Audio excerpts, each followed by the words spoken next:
Cognitive fatigue doesn't respond well to pressure. When the mind is overloaded, trying harder usually makes things worse.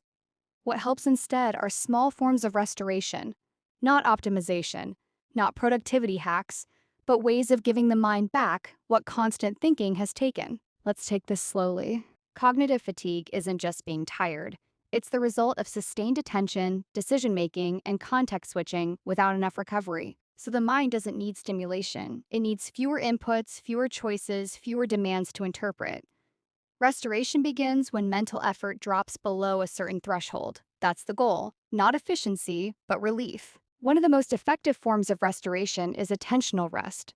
This means spending short periods of time where nothing needs to be monitored, evaluated, or decided. Examples include walking without headphones, sitting near a window, or looking at something repetitive or natural. The key isn't what you do, it's what you stop doing. No tracking, no improvement, no outcome, just letting attention soften.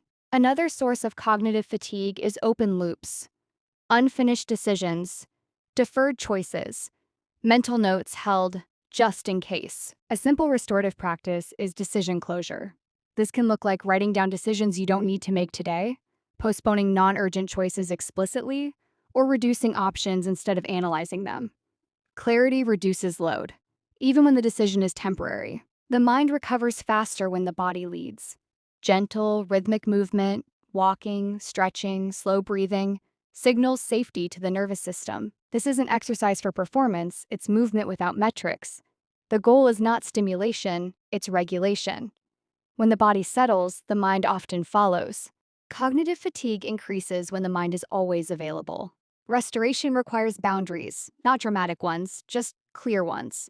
This might mean designating certain hours as input-free, reducing background noise, or allowing yourself not to respond immediately. Boundaries aren't about control, they're about protecting recovery in environments that don't provide it naturally.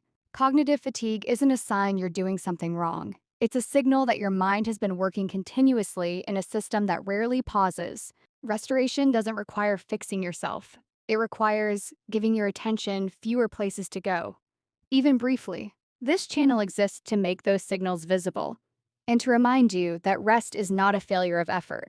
It's a necessary condition for thinking at all.